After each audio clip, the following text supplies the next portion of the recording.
Está empezando tu programa, Confidente en la Oscuridad.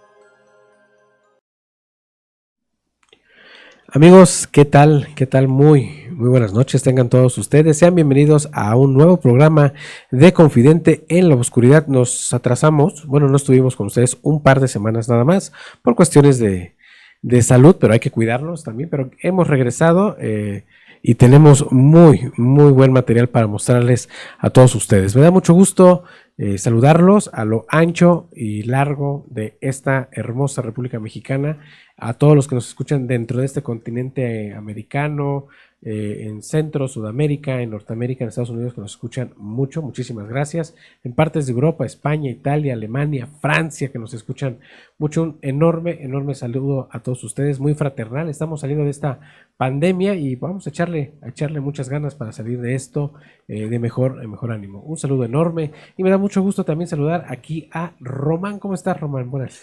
Bueno, muy bien, Rubén. Gracias otra vez. Saludos a todos, donde quiera que se encuentren. Créanme que pues este pequeño lapso que hicimos, pues sí es para tomar más en cuenta en lo que vamos a hacer y echarle ganas para que ustedes mismos se sientan emocionados. Esta ausencia nos hizo tomar un nuevo brío. Claro. O sea, no reflexionar es muy bueno, pero no reflexionar sobre lo que les queremos mostrarnos, sino ponernos más activos con todos ustedes. Y ahorita nos vamos a poner muy conspirativos. Un tema que sí es algo delicado. Claro que es delicado cuando nos ponemos a hablar de religión, pero siempre hay que verlo de un modo objetivo. Esto lo hacemos con el afán de informarnos y no ofender absolutamente a nadie. Yo siempre lo he dicho, el respeto y el llevarnos bien entre todos es la mejor forma y la mejor religión. Pero claro, ese es mi punto de vista.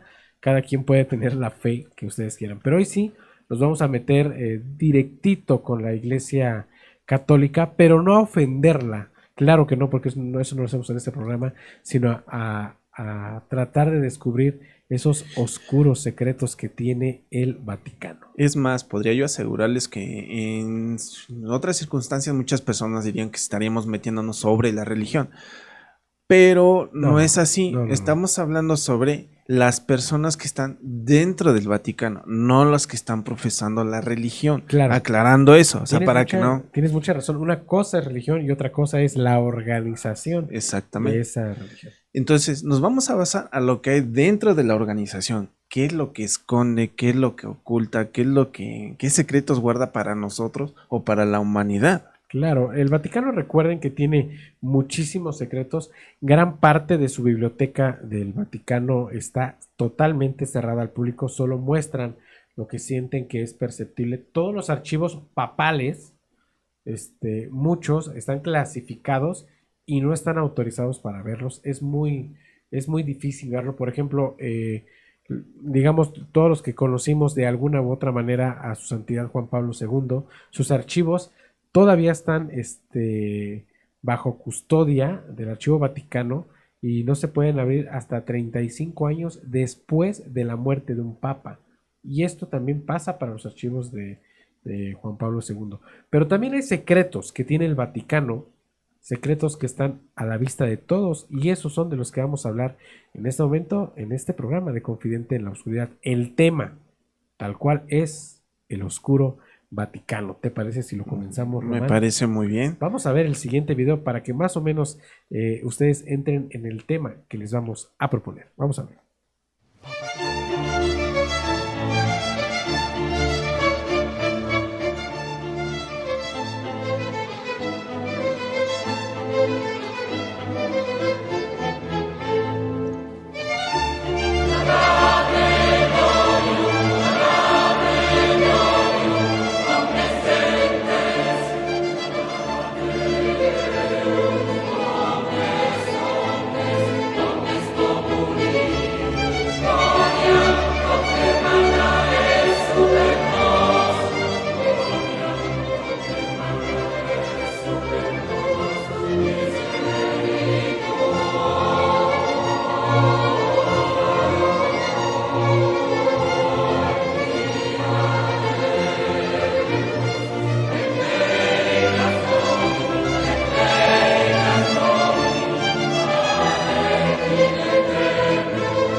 ¿Cómo vieron esto de una estatua tan grotesca en la sala de audiencias papales?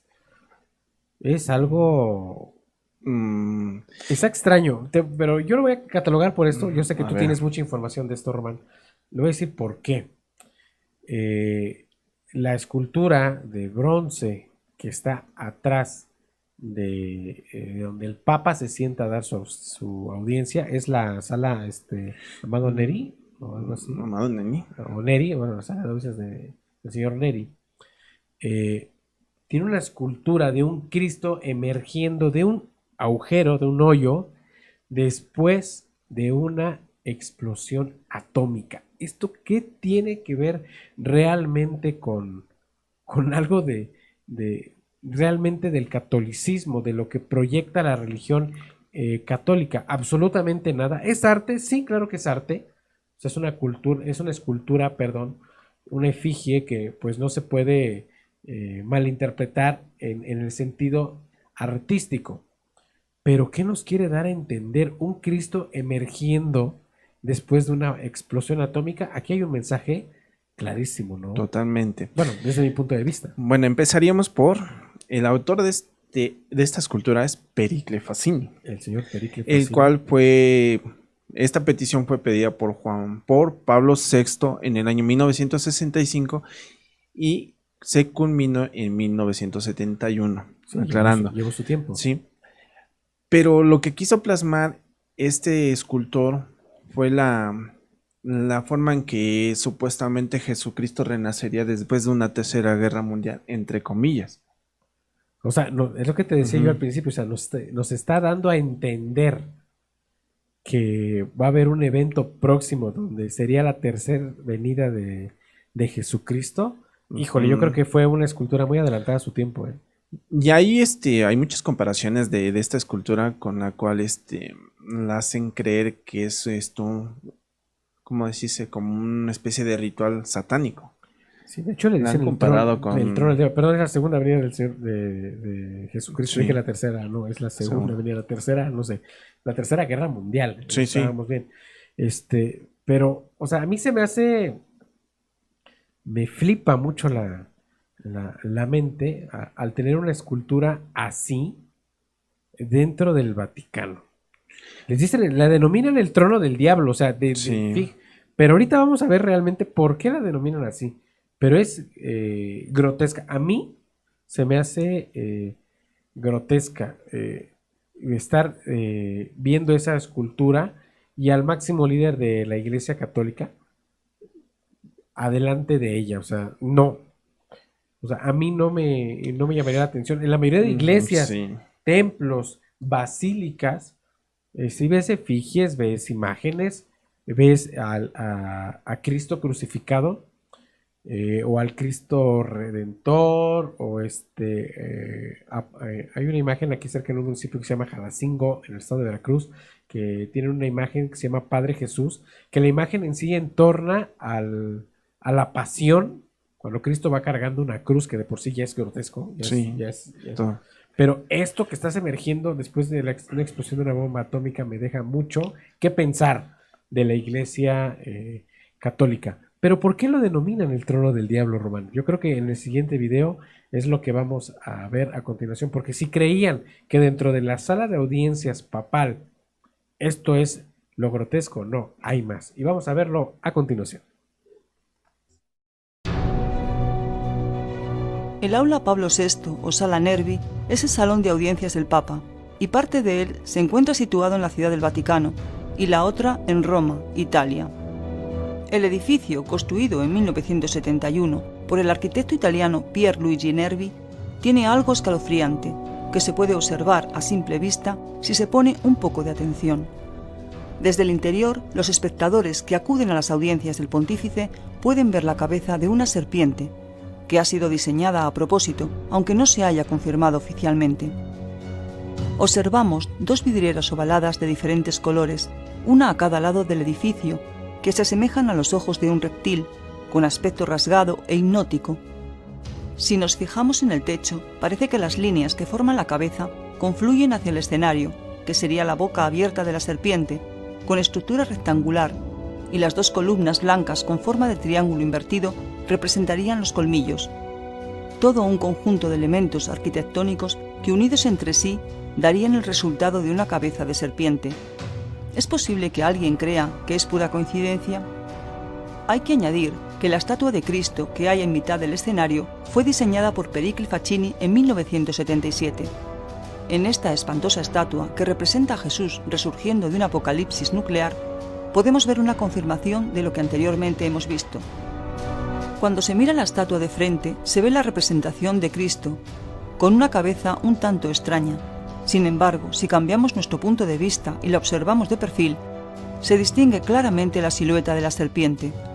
No es que todos estos elementos sean aleatorios o producto de nuestra mente, sino que fueron planeados así a propósito.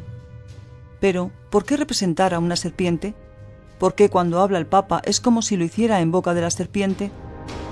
Hay mucho simbolismo a lo largo de la historia del hombre y en diferentes civilizaciones a través del tiempo, que tienen relación con la serpiente, pero parece ser que su influencia no ha desaparecido y sigue operando en la sombra. ¿Qué poderes están detrás del Papa? ¿Quiénes controlan el mundo? Puede que esta simbología nos dé la respuesta.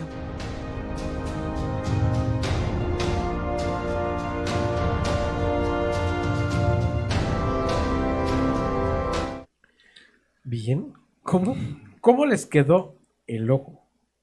Imagínate estar pensando ciertas circunstancias diferentes de la religión, bueno, de lo que es el Vaticano, ¿no? Y encontrar estas, ¿cómo podría decirle? ¿Apariencia? Es que mira, bueno, lo retomamos bien. Estas Sí. apariencias, tienes razón, son apariencias. Pero ¿con qué motivo? Las preguntas en el video están concretísimas. ¿Quiénes dominan el mundo? O Totalmente. sea, ¿quiénes dominan el mundo? Entrar a la sala de audiencias papal, a la sala Neri, o sala Pablo VI, Exactamente. de por sí ya es un tour macabro. La serpiente, o sea, imagínense, o sea, todo el diseño de ese salón, o sea, a nadie engañarían, a nadie con una conciencia normal, engañarían que eso es una serpiente y que el Papa está en el centro de la boca de esa serpiente. ¿Qué te dan a entender? ¿Ya vieron por qué lo denominan el trono del diablo? Sí. Pero fíjate que muy aparte hay una conspiración Claro, aparte, o sea, lo estamos hablando conspirativamente. que se dice que ese domo está hecho por seres de otro planeta o de otra raza, por decirlo así. Reptilianos. Exactamente. ¿Por qué es una serpiente? Por reptilianos. Pero eso ya es una conspiración alterna a lo que estamos hablando. Sería tomarlo en segundo término, por decirlo, pero si en este sí tienes toda la razón, ¿no? Un secreto Y a voces. Fíjate ¿cómo decir? Estar leyendo todo eso, me llega a la mente cuando te empiezan a dar catecismo, aquí en México es La la doctrina. representación de Adán y Eva, ¿sí? Y cómo la serpiente manipula a la persona. Entonces lo que quiero que pensar que ahorita es lo que está haciendo la representación. Qué buena pregunta, ¿eh? Pero qué Ujú. buena, o sea, qué buena enseñanza nos estás dando en este momento. Podría ser, ¿no? Realmente no lo sabemos. Que hablando con Adán y Eva, yo voy a meter un poquito más en conspiración con ustedes. Es una pregunta, aquí está el chat, respóndela. ¿Ustedes creen? Es una pregunta y la responderemos al final, ¿no? Bueno, yo ya me sé la respuesta, pero es para ustedes. Hay muchas pinturas de Adán y Eva, muchas representaciones de Adán y Eva. ¿Adán y Eva tenían ombligo? Piénsenlo, piénsenlo. ¿Adán y Eva tenían ombligo? La respuesta se la vamos a dar casi hasta el final. Ya vamos a empezar a tener trivias otra vez con ustedes para nuestros futuros patrocinadores. Pero vamos a seguir con esto. ¿Qué más de secretos nos trae el Obscuro Vaticano? Vamos a ver el siguiente video para que nos pongamos más en tono y enseguida regresamos. Hola, amante de las historias. ¿Conoces las razones por las cuales el Vaticano eliminó 14 libros de la Biblia? La historia de la Iglesia Católica ha sido cuestionada a lo largo del tiempo. Es momento de descubrir alguna de las vertientes de su doctrina. Te hablaremos sobre el rey Salomón, que de seguro lo has escuchado en las Sagradas Escrituras. Debes tomarte el tiempo para conocer los detalles de esta historia. Si quieres saber de qué se trata, quédate con nosotros hasta el final y no olvides contarnos tu opinión en los comentarios. ¿Libros de la Biblia eliminados? La Iglesia Católica tiene una larga historia de corrupción y engaño. La Iglesia Católica ha sido, desde la perspectiva de muchos, una de las organizaciones más corruptas de la historia. En el año 1611, la Sagrada Escritura fue traducida del latín al inglés. En aquel momento, las Sagradas Escrituras contenían un total de 80 libros. Los últimos 14 que hasta ahora han sido excluidos formaban el final del Viejo Testamento y fueron los siguientes: 1 Esdras, 2 Esdras, Morder, Judith, el resto de Esther, la sabiduría de Salomón, Eclesiástico, Baruch con la epístola de Jeremías, las canciones de los 3 santos niños, la historia de Susana, Bel y el dragón, la oración por Manases, 1 Macabís y 2 Macabís. En 1684, todos estos libros fueron eliminados de todas las versiones existentes. Una edición de 1611 fue la primera edición traducida al inglés. En esta primera edición encontrarás que el nombre de Jesús se deletrea Jesús y se pronuncia Yahashua. ¿Por qué razón entonces todos siguen llamándolo Jesús cuando la letra J ni siquiera aparece en el nombre? Uno de estos libros, que es particularmente interesante, es la Sabiduría de Salomón. Salomón es uno de los personajes más legendarios de la Biblia. Él era el hijo de David y se dice que fue el hombre más sabio que jamás haya existido. Es descrito como una figura benevolente. Pero lo que lees en este libro te hará cuestionar todo lo que hasta ahora habías creído acerca de él. Curiosamente, Salomón adoraba a múltiples dioses y era muy debilucho. El renombrado Templo de Salomón es considerado el sitio de nacimiento espiritual de la francmasonería, que es un movimiento que está en los niveles más altos de la sociedad a nivel internacional, vinculado con los principales acontecimientos mundiales. ¿Qué opinas al respecto? ¿Conocías este hecho de nuestra historia moderna? Si te gustó el video, compártelo con tus amigos. Muy bien, muy bien. Estoy casi seguro que la mayoría de ustedes sabía que la iglesia excluyó ciertos libros para crear la Biblia. Pero aquí estamos hablando de otra cosa. En el Concilio de Nicea fue cuando se formaron los libros, tomaron los libros para formar la Biblia, perdón. Pero después, ya estando la Biblia creada, en una nueva edición le restan 17 libros todavía a la Biblia. Ahora, la pregunta es, ¿por qué excluyeron esa cantidad de libros? Algo tenían que no concordaba con la ideología de lo que es el Vaticano. Podría ser, mira, de esto vamos a hablar un poquito más adelante con el libro que siempre lo he dicho, el libro más manchado de sangre en la historia. Ya saben de qué hablo. Pero bueno, hay un libro muy, no se puede decir interesante, yo he tenido la oportunidad de leerlo en un par de ocasiones, que se llama La sabiduría del rey Salomón o La sabiduría de Salomón. Y este libro incluye muchas cosas acerca de la religión católica, pero también tiene conjuros y tiene hechizos. ¿Cómo vas a poner cosas así en un libro religioso? Fíjate que existe un como fábula o historia acerca de eso, que resulta ser que Salomón tenía un anillo muy especial en el cual podía agarrar a todos los demonios y manipularlos él con sabia sabiduría. Perfecto. Para el beneficio de las personas que él hay tenía. Libros, hay películas, hay documentales, hay historias acerca de el famosísimo anillo de Salomón, que en la actualidad sigue perdido, En la actualidad sigue siendo una historia, una leyenda, pero hay mucha gente en los libros levíticos Sí. que se menciona el anillo del rey Salomón y se dice que existe. Ahora, otro punto. Ser precursor de la francmasonería. Exactamente. Masones en el Vaticano. Aguas, o sea, porque el Vaticano no prohíbe, prohíbe directamente todas las sectas que no estén apegadas a a las ideales de la religión católica. O sea, el Vaticano prohíbe todas las sectas. Y estamos hablando de que hay francmasonería en el Vaticano. Sí. Imagínate. Que claro que la mayoría de maestros masones son los que crearon, por ejemplo, la Plaza de San Pedro, la Basílica de San Pedro.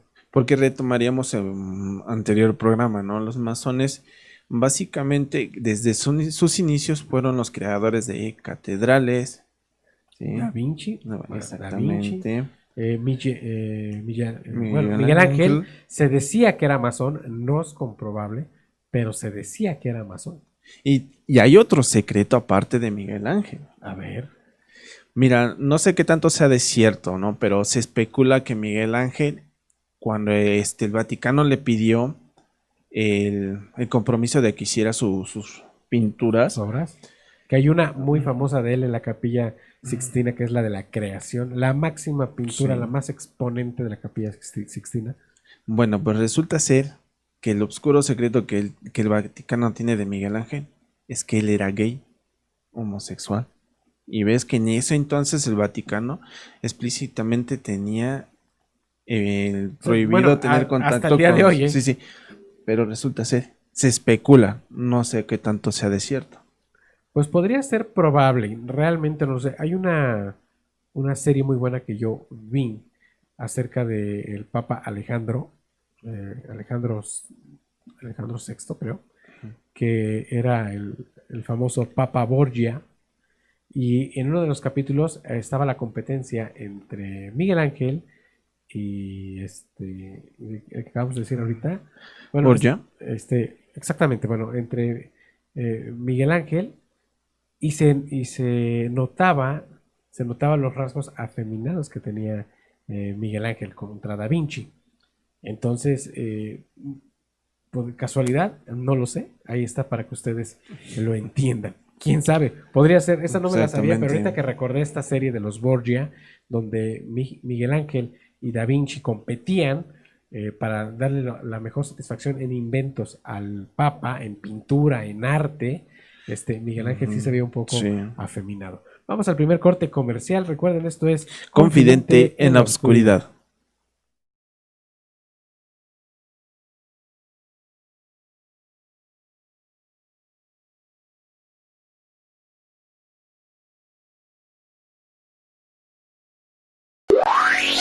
Phoenix Sound, sonido e iluminación.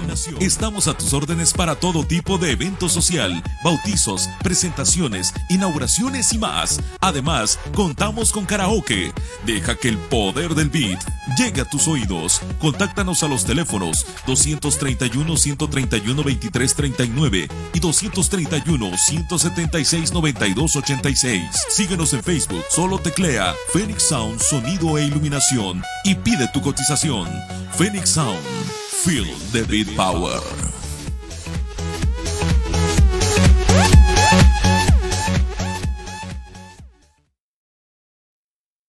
Fotografía y video Happy Moments. Está a tus órdenes para fotografía y videofilmación profesional, bautizos, presentaciones, 15 años, bodas y todo tipo de evento social. Contáctanos a los teléfonos 231-176-9286 y 231-176-9295. Nos ubicamos en Carretera Federal a Nautla 348. Visita nuestro Facebook. Estamos como Fotografía y Video Happy Moments. Y recuerda que en Happy Moments haz de tus momentos felices algo inolvidable.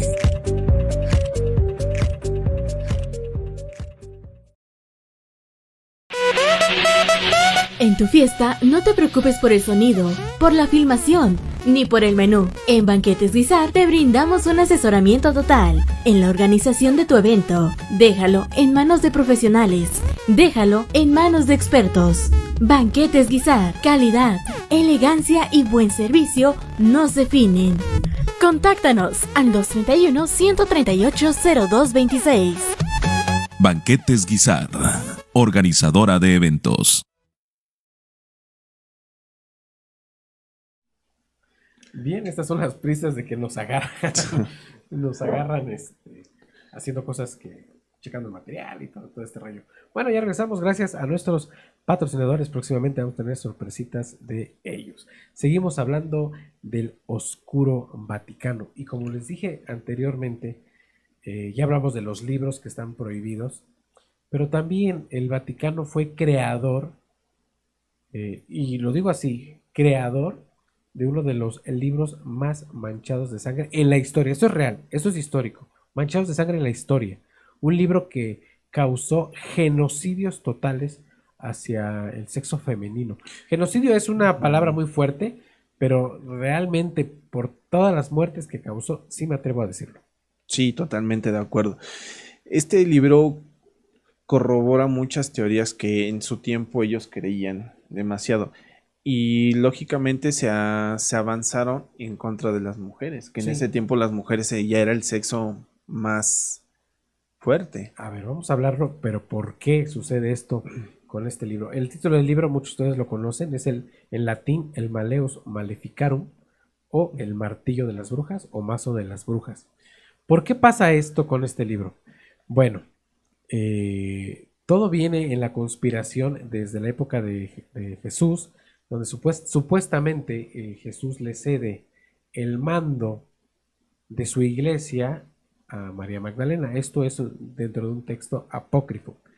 Pero pues esto no sucedió, y con el paso de los años, las mujeres dentro de la iglesia empezaron a tomar más fuerza, dando cabida a la teoría de que María Magdalena es la que debería de seguir la iglesia de Jesús.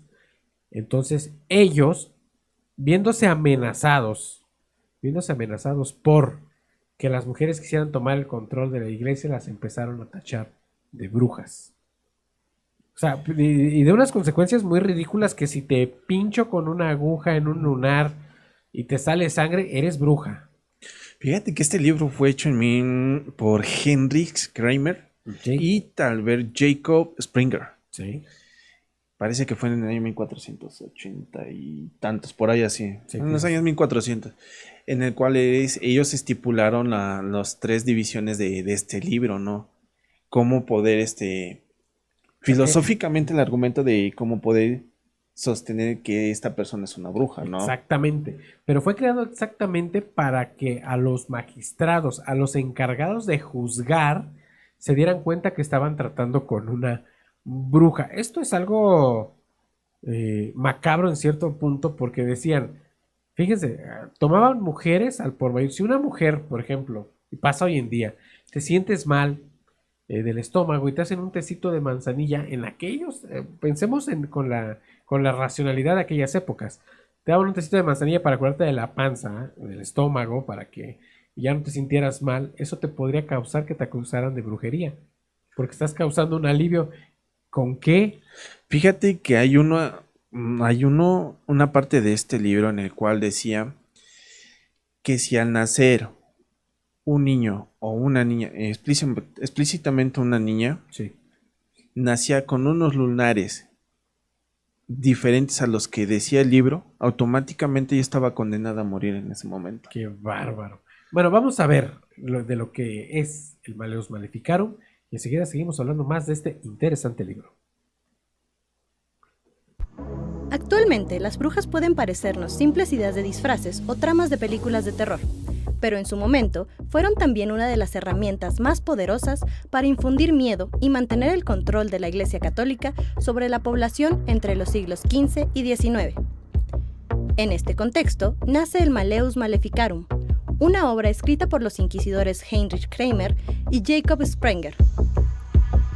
Tras su publicación, esta creación pronto se convirtió en el libro de cabecera de jueces tanto religiosos como civiles de su época, y dejó sentadas las bases de una persecución enfermiza que llevó a la muerte a miles de personas acusadas de brujería en países como Alemania, Suiza, Italia y Francia.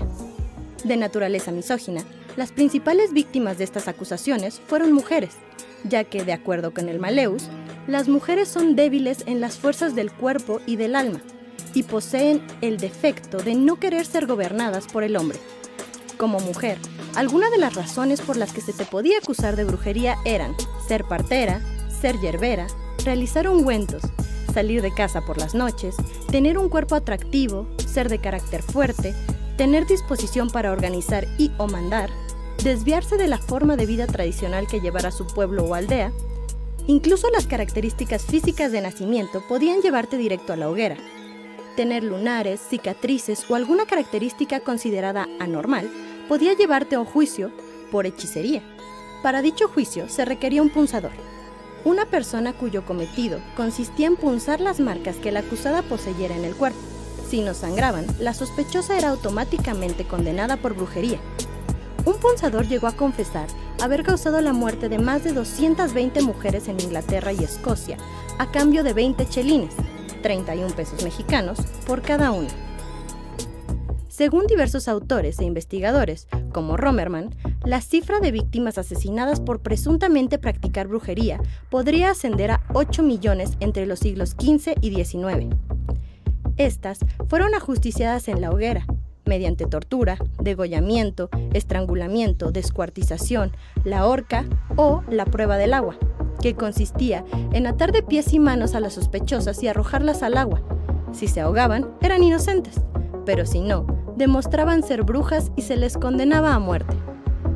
¿Será entonces que el demonio existe no en la mujer, sino en el contexto que la violenta desde hace siglos?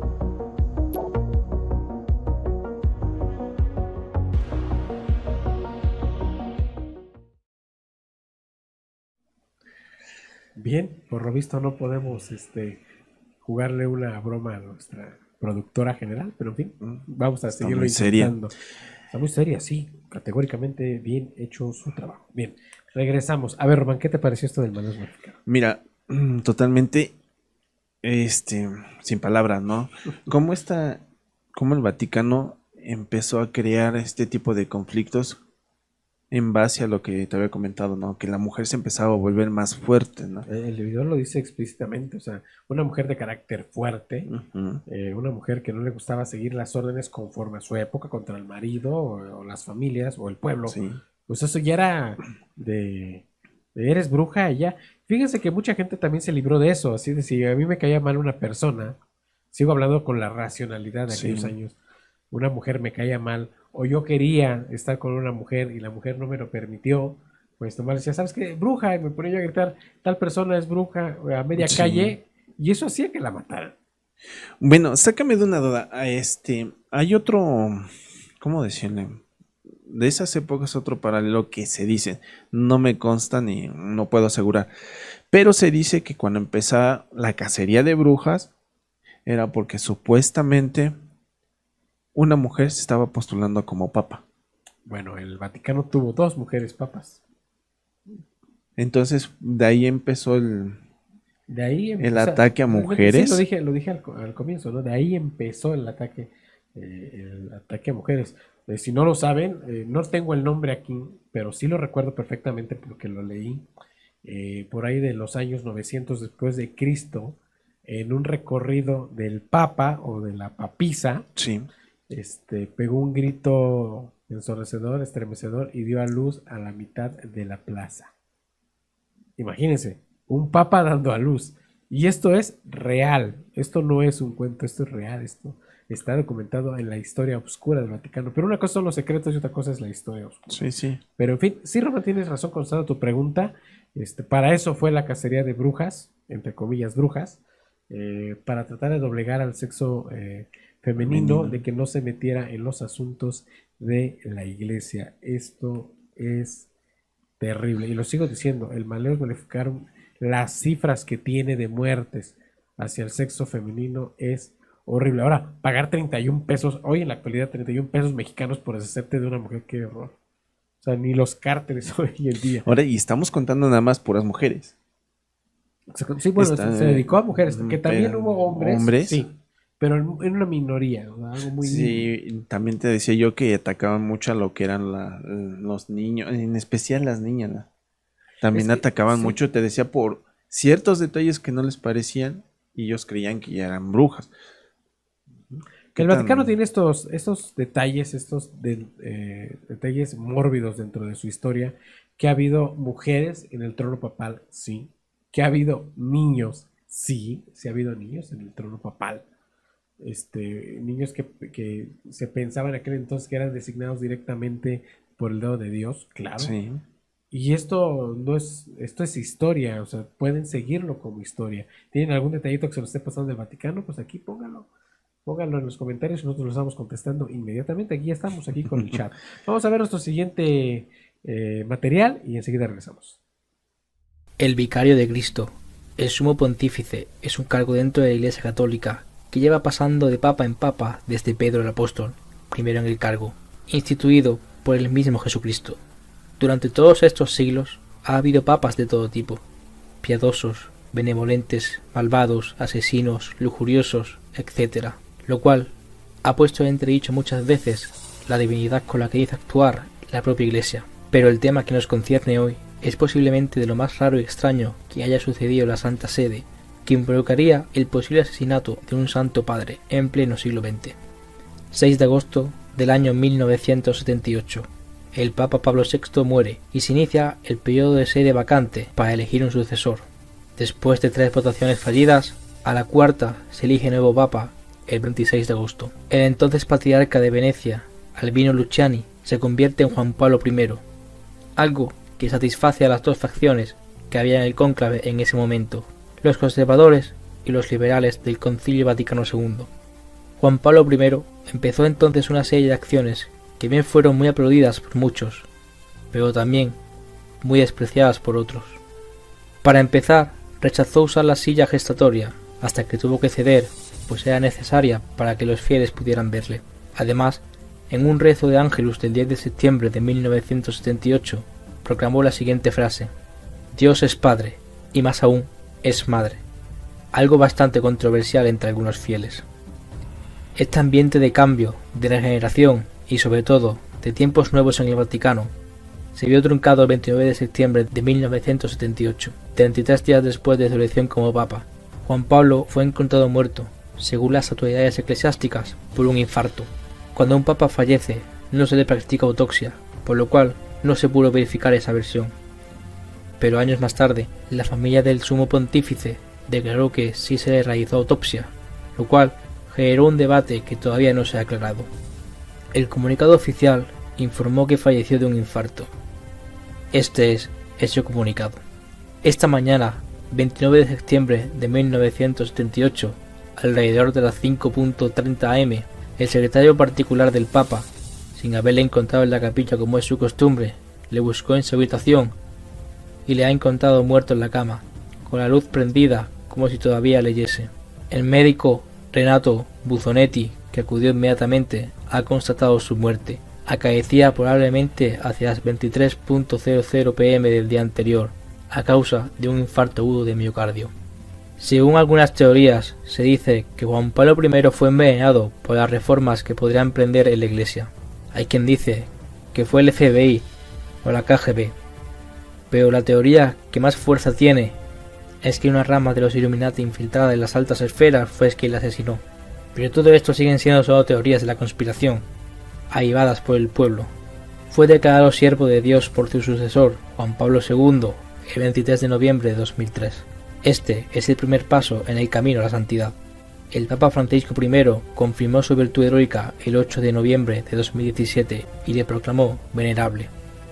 Hoy en día todavía no se sabe si Juan Pablo I murió de causas naturales o si fue verdad que fue asesinado, y lo más probable es que jamás lo sepamos, o que incluso la Iglesia sí lo sepa, pero lo tenga escondido en sus archivos vaticanos.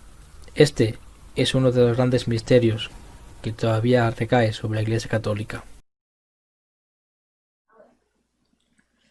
Secreto del Vaticano, sí, pero por eso lo quise englobar en este programa de lo obscuro que es el Vaticano, que esto nos aúna a lo que sigue más adelante, pero bueno, vamos a hablar primero de la muerte del Papa Juan Pablo I.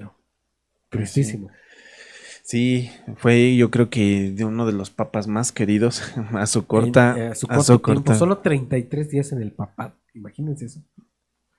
Que es terrible. Estamos viendo aquí una infiltración, entre comillas, de cierta rama Illuminati. Los Illuminati son enemigos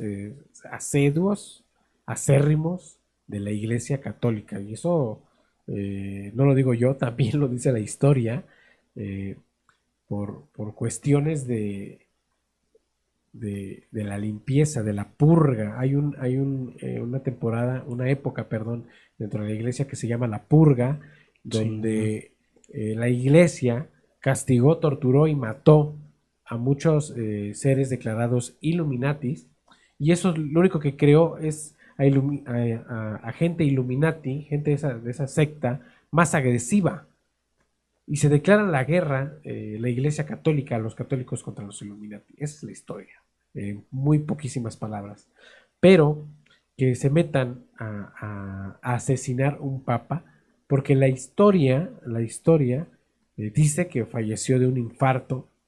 Pero ustedes, ¿por qué creen? Y esto es de hace muchísimo tiempo. ¿Por qué creen que están prohibidas las autopsias papales? Porque esto ya era una tradición muy antigua entre papas. Si yo quería ser papa, estaba yo en las altas esferas de la iglesia, que sé que si me someto a una votación me la puedo llevar para ser el sumo pontífice, pues lo único que tenía que hacer era matar al anterior. Sí. Entonces se hacía esto, se mataba al anterior papa, y llegó la ley de que pues, los papas no se puede hacerle una autopsia al papa. Fíjate, hay una anécdota de su secretario John McGee. Sí, John McGee. El cual a poco antes de morir papa le dejó dicho, dice: yo me marcharé y el que esté sentado al lado de la Capilla Sixtina enfrente de mí es el que será mi sucesor. Juan Pablo II, el cardenal Wojtyla. Karol Wojtyla. Y fíjate, hay otra teoría, no sé qué tanto sea de cierto sobre los Illuminati. Parece ser que el 5 de septiembre de 1978, poco antes de que muriera el Papa Juan Pablo I, se tuvo una entrevista con el representante de la Iglesia Ortodoxa de la URSS en aquel entonces. Exacto. En el cual no sé qué tanto sea cierto, pero resulta ser que murió enfrente o en ese momento que se encontraron. Ah, caray. Y resulta ser que fue por parte de la KGB que mataron. Y después, poco tiempo después, murió el Papa. Esto es terrible, terrible. O sea, no se puede. Aquí estamos dando a entender, dentro del oscuro Vaticano, que es el tema, cómo se puede infiltrar gente para poder mover intereses propios. Muchos dicen que Juan Pablo I, al decir que Jesús es padre, pero aún así también es madre, eso revolvió los cimientos de la Iglesia Católica, de la imagen que quieren proyectar de Jesús. Entonces, pues sí, dejó mucho que pensar, y supuestamente esto revolvió todo para poder llegar a asesinarlo. Pero también Juan Pablo I también hizo en tan poco tiempo, lo que pidió primero revisar eran las arcas vaticanas, el Banco del Vaticano, sí, y encontró muchas cosas muy fraudulentas, y desde ahí fue cuando comenzó a meterse en problemas, porque supuestamente el Banco Vaticano estaba orquestado, estaba diseñado para lavar el dinero de la mafia italiana. Pero eso es lo que se dice, realmente no lo sabemos. Vamos a ver nuestro siguiente material, porque seguimos con muchas más sorpresas. Enseguida regresamos. Los sacerdotes el vicario de tienen Cristo, poderes el bastante sumo impresionantes pontífice, cuando se es un trata de cargo dentro de la otorgar Iglesia absolución Católica que por lleva cometer pasando de delitos. papa en papa Esto desde incluye Pedro el perdonar Apóstol, a la gente primero en el cargo, por cosas como instituido asesinatos, por el incluso mismo genocidio. Jesucristo. Durante todos estos siglos ha habido papas de todo tipo, piadosos, benevolentes, malvados, asesinos, lujuriosos, etc., lo cual ha puesto en entredicho muchas veces la divinidad con la que dice actuar la propia Iglesia. Pero el tema que nos concierne hoy es posiblemente de lo más raro y extraño que haya sucedido en la Santa Sede, que involucraría el posible asesinato de un Santo Padre en pleno siglo XX. 6 de agosto del año 1978. El Papa Pablo VI muere y se inicia el periodo de sede vacante para elegir un sucesor. Después de 3 votaciones fallidas, a la cuarta se elige nuevo Papa el 26 de agosto. El entonces patriarca de Venecia, Albino Luciani, se convierte en Juan Pablo I, algo que satisface a las dos facciones que había en el cónclave en ese momento, los conservadores y los liberales del Concilio Vaticano II. Juan Pablo I empezó entonces una serie de acciones que bien fueron muy aplaudidas por muchos, pero también muy despreciadas por otros. Para empezar, rechazó usar las que escuchan en confesión. Segundo, no pueden tener relaciones sexuales con alguien y luego ofrecerle una confesión a su pareja sexual. En tercer lugar, un hombre que quiere ser sacerdote o diácono no puede involucrarse directamente con un aborto o pagar por el procedimiento.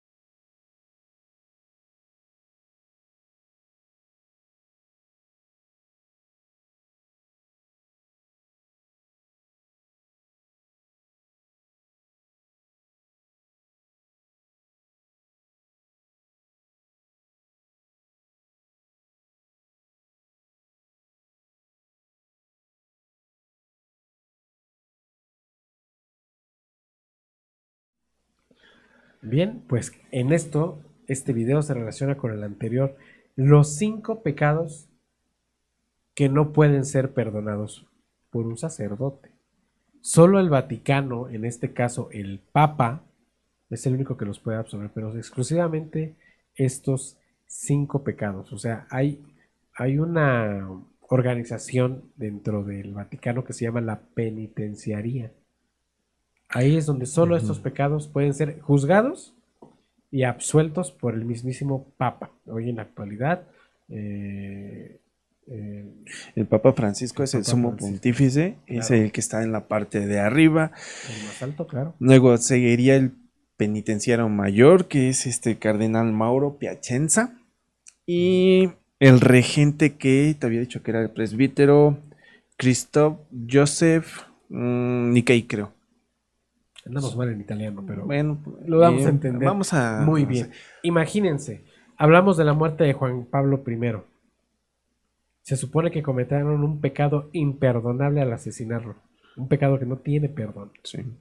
Imagínense nada más. Si nos saltamos tantito esa línea del tiempo con Juan Pablo II en sus intentos de asesinato, él, saltándose la penitenciaría, fue y perdonó a sus agresores. A su agresor, al que le disparó en la plaza de San Pedro, él fue y lo perdonó.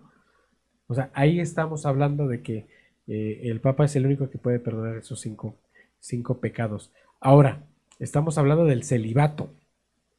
O sea, fíjate qué contrariedad. O sea, un sacerdote no puede tener relaciones sexuales.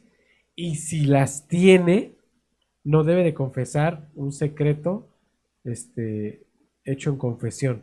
O sea, no las puede tener, pero si las tiene. Exactamente. Fíjate qué raro está eso, ¿verdad? Y sería contrastante, ¿no? El hecho de decir, bueno, hablaríamos, en este caso, la religión te establece ciertos parámetros, ¿no? Claro. De prohibición. Pero, sin embargo, aclaro, en el Vaticano los hacen, pero pueden ser perdonados si es posible por el Papa, ¿no? Ah, caray, esto sí está... Ahora, aclárame, el último. Él no puede estar no puede incluirse en lo que es un aborto. O sea que también lo están... Sí, o sea, está diciendo que no, pero sí. O sea, es contrastante, ¿no? Claro, claro. Esto es parte del oscuro Vaticano. ¿Y real? No lo es tanto. Estamos viviendo en estos tiempos donde la iglesia está siendo acusada por tanta sexualidad que ha habido hacia los menores. Sí. Está terrible, la verdad. Vamos a un corte comercial y enseguida regresamos. Recuerden, estamos en Confidente en la oscuridad.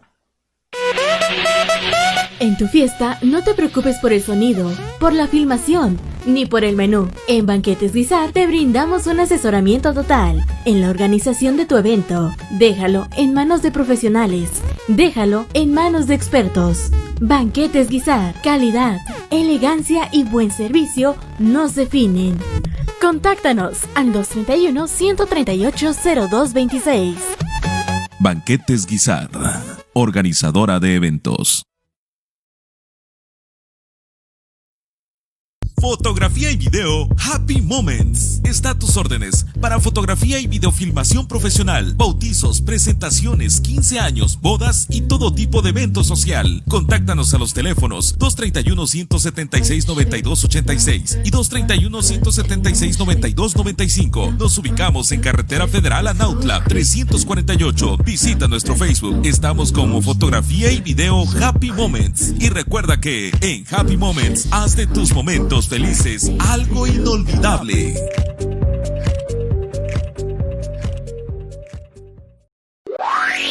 Phoenix Sound, sonido e iluminación. Estamos a tus órdenes para todo tipo de evento social, bautizos, presentaciones, inauguraciones y más. Además, contamos con karaoke. Deja que el poder del beat llegue a tus oídos. Contáctanos a los teléfonos 231-131-2339 y 231-176-9286. Síguenos en Facebook. Solo teclea Phoenix Sound, sonido e iluminación y pide tu cotización. Phoenix Sound, feel the beat power.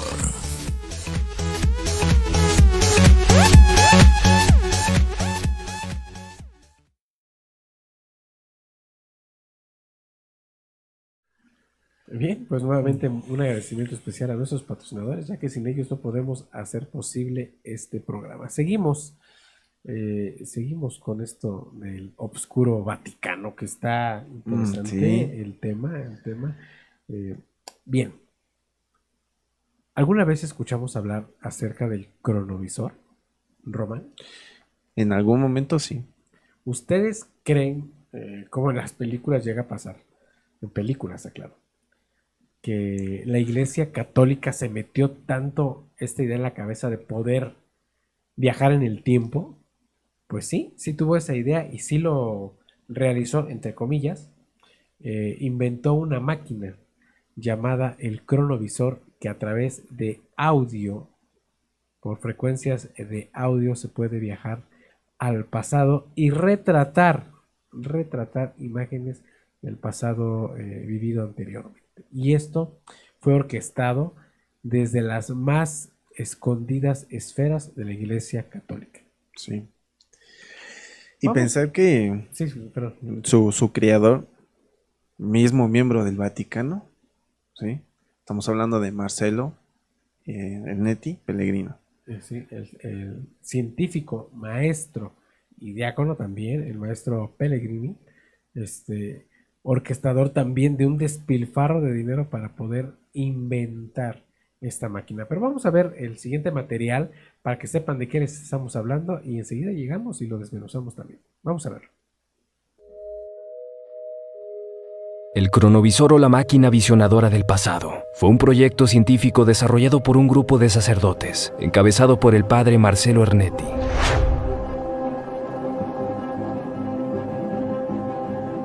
Aquel aparato era parecido a un televisor, pero en lugar de recibir transmisiones de estaciones locales, el cronovisor podía sintonizar el pasado para permitir al espectador ver los eventos que habían ocurrido años o incluso siglos atrás, incluyendo escenas de Jesús de Nazaret.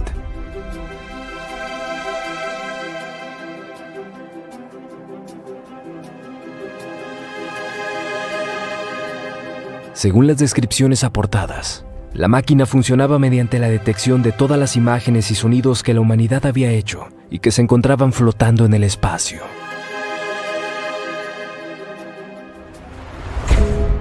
¿Y cómo es que un sacerdote fue capaz de crear esta máquina? Ernetti se encontraba trabajando con uno de sus colegas, intentando grabar algunos cantos gregorianos, cuando de pronto al reproducir la grabación, Ernetti alcanza a percibir una voz de fondo. Se trataba ni más ni menos que del padre de su amigo ahí presente. Esto hizo que el sacerdote pensara detenidamente en lo que pasa con todas las imágenes y sonidos que hacen los seres humanos. ¿Acaso desaparecen por completo? O quizá siguen existiendo de alguna manera.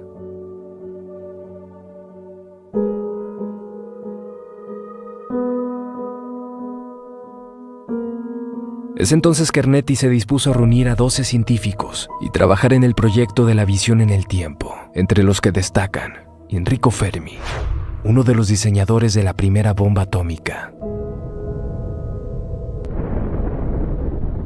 y Wernher von Braun, el genio alemán.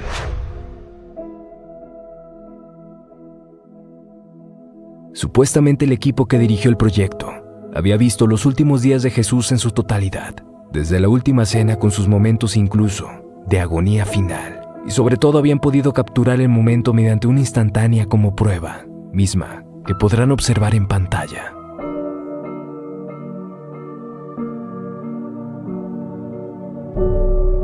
No pasó mucho tiempo antes de que alguien se diera cuenta de que la imagen era idéntica a una escultura realizada años atrás por el artista español Lorenzo Valera.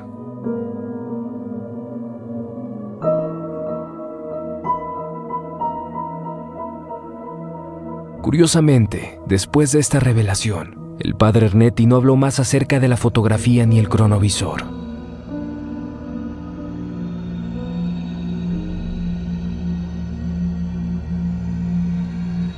Ernetti fallece en 1994. Tras su muerte, los medios de comunicación locales recibieron un documento de alguien que decía ser su pariente y que deseaba permanecer en el anonimato.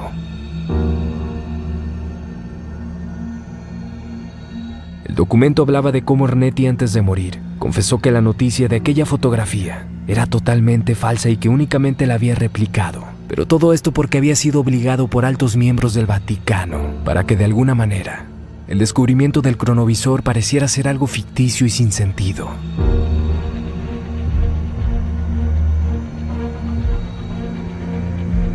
Se dice que Ernetti había participado en una reunión en el Vaticano con los científicos que trabajaron en el cronovisor y que este último había sido confiscado por altos miembros de la misma congregación, dando órdenes de guardar absoluto silencio al respecto.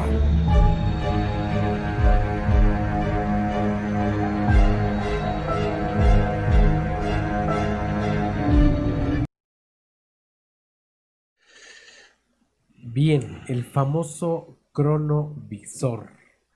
Totalmente una mentira, ¿es posible? Si tiene su parte lógica y su parte ilógica, Román, déjenme explicarles. Y voy a abrir un paréntesis en esto. Lo que quiere la iglesia es permanecer en la premium position, en la pole position.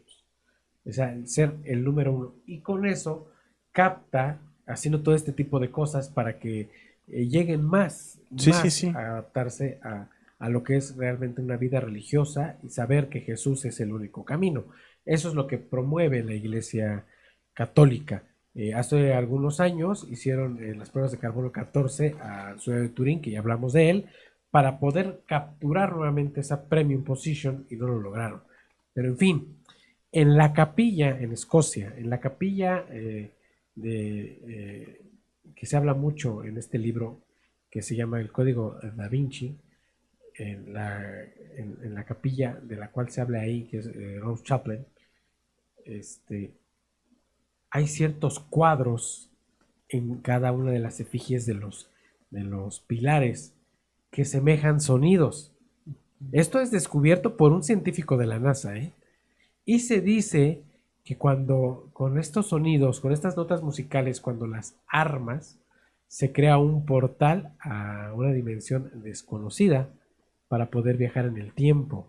Pero esa secuencia de efigies angelicales, porque cada ángel contiene un cubo, está incompleta. Hay 2 cubos que faltan en la capilla de Rose Chapel. Entonces, no es posible poder concretarla, aunque la melodía ya existe, ya se tipificó, pero no se llega al entorno donde se quiere llegar. Pasa lo mismo con el cronovisor, a través de sonidos poder viajar y capturar imágenes en el tiempo. O sea, sí tenían la idea de cómo hacerlo, no lo supieron hacer. Ese es mi punto de vista, ¿no? Totalmente, no pueden encontrar el punto exacto donde seguir esa línea, porque haz de cuenta que variaron en diferentes formas. Ahora, el ¿no? padre Ernetti, ¿a dónde quería llegar con esto? Vuelvo a lo mismo, a capturar más fieles hacia la iglesia. Yo, mira, si fuéramos personas en un aspecto muy equitativa, yo diría que esto lo hicieron con el afán, como dices tú, de tener más seguidores. Pero se supone que la iglesia es el camino de luz y verdad. No tienes que llegar ahí por engaños. Y lo digo con mucho respeto. Pero si te has estado dando cuenta, hasta la fecha, por lo que tengo uso de conciencia, muchas personas ya no están creyendo en lo que es la religión católica. Estoy hablando ahorita de religión, ¿sí? Sí, claro. Entonces, ¿qué es lo que hace el Vaticano? Al estar perdiendo seguidores, tiene que hacer una especie de circo para poder atraer, si no los mismos, otras personas a su congregación. Fue una frase muy fuerte de tu parte, hacer un circo, pero tienes razón. O sea, yo así lo veo, Sí, créeme, por todo lo que ha pasado, ha existido, te digo, teniendo conciencia yo, las cosas que ha hecho el Vaticano sí han sido muchas cosas con maña. Con maña. Bien. Ahora ya vamos a terminar nuestro programa, pero ¿creen que el Papa Francisco no ha hecho de las suyas? No lo sabemos, pero él mandó a diseñar una escultura que se puso en exhibición en la mismísima plaza de San Pedro y está realmente curiosa. Entre lapsos curiosa y entre lapsos, para mí, terrorífica. Vamos a verla, enseguida regresamos. Es el Orretno conjunto escultórico que ha encargado Bergoglio. Fijaos qué hermosura, qué paz se siente, hablo irónicamente. Hay unas alas negras ahí que son las de Lucifer. Parecen como los condenados, hermanos. Parecen los condenados. Mirad, eso es lo que lleva una niña en el bolso, ¿vale? Una especie de Mickey Mouse, ¿sabéis? Que es propiedad de la masonería, el logotipo de Disney. ¿Esta cruz de aquí también? Sí, bueno, esta cruz así que es como céltica. Y bueno, esto es una cosa repugnante, sinceramente, hermano. No solo por... Aquí se están haciendo una foto. No solo por la demagogia, ¿no? que supone esto. Ya sabemos cuál ha sido siempre la doctrina de la Iglesia con respecto a la inmigración. Una inmigración que siempre quiere enriquecer al pueblo que envía al inmigrante. No al revés, ¿no? Sabéis que la actual esclavitud, mirad una mujer con burka. El niño lleva la mano, un trébol, no sé qué. Sí. Una hojita muy rara. Sí. Y bueno, parecen como los judíos del Holocausto, la verdad. Sí, sí. Entonces esto es... Hay a lo mejor 2 homosexuales también. No lo sé, hermanos, tampoco quiero ver signos donde no los hay, ¿no? Pero bueno, ¿qué sentís al ver esto? ¿Qué sentís? ¿No parecen una fila de condenados? Y unas alas ahí que realmente son espeluznantes. Y mirad el muñeco este, es verdad. Está aquí el compañero, mirad eso. ¿Qué es eso? Si eso no es satánico, hermanos, que venga Dios y lo vea. Eso horroroso que hay. Sí. En fin, esto es una cosa pues satánica. Este puede ser cualquier condenado, desesperado. El perro también, sí, el perro este lo había visto. Sí, eso es un demonio. Bueno, esto es lo que hay aquí en la plaza de San Pedro. No para de verlo, no para de verlo. Nos vamos, hermanos. Y lo voy a decir con ese término que dijo el espectador. Si esto no es un demonio, que baje Dios y lo vea. Sí. ¿Tú qué piensas de esto? Mira, para hacer una escultura para la religión católica, pues yo creo que está demostrando todo. Fue mandada a hacer por el Papa. Sí, pero yo siento que está muy mal estructurada porque estás ¿Qué quiere dar a haciendo entender? ver todas las debilidades del ser humano. Entonces, Yo creo que es una efigie de gente oprimida y da a entender que la iglesia los quiere tener así, sí. oprimidos. Ese es mi punto de vista. Aclaro. Y esto es reciente, o sea, esto es muy, muy reciente. ¿Qué opinan ustedes? Esas alas que vemos en el centro de la escultura que no sabemos a quién le pertenecen. Obviamente podríamos pensar que es un ángel, claro, pero las alas, hay algo que deben de saber bien ustedes, al igual que nosotros, las alas de los ángeles son extendidas. Sí. Y las alas de los demonios son hacia arriba. Esa es la diferencia entre un ángel y un demonio. Bueno, según en las lecturas que yo he tenido, ¿verdad? Pero, ¿qué podría ser? Y estamos viendo la figurita, un muñequito de un demonio que tiene un niño. O sea, realmente lo vuelvo a repetir, que baje Dios y lo vea y que no me digan que eso no es un demonio. Pero por supuesto que sí. ¿Ustedes qué opinan? Coméntenos, porque la verdad, si estamos en shock ahorita pensando, buscando tantas respuestas sobre esa efigie. El Oscuro Vaticano. ¿Te gustó? Me pareció muy bien, muy buen programa. Esperando que a todos ustedes les haya gustado y también nos da gusto estar de regreso. Solo fueron 2 semanitas, pero nos da gusto estar de regreso con todos ustedes. Sí. Déjenos aquí sus comentarios, lo que ustedes quieran decirnos. Recuerden, tenemos la página de Confidente en la Oscuridad. Nos pueden hacer llegar ahí el material que quieren que expongamos. Quieren estar aquí con nosotros en el foro, hablar del tema, de lo que ustedes quieran. Con todo gusto, son invitados. Román. Bueno, amigos, muchas gracias. Créanme, este programa fue hecho para ustedes. Yo creo que esperamos que les haya gustado el tema. Que aclarando, no es cosa de religión, es sobre lo que es el Vaticano. La religión es otra cosa. Exactamente, entonces no lo tomen a mal, simplemente es nuestro punto de vista. Claro. Y se los exponemos a todos ustedes. Román, tus redes sociales. Mis redes sociales es Román Martínez, ahí nos encontramos. En Facebook. Igual, Facebook.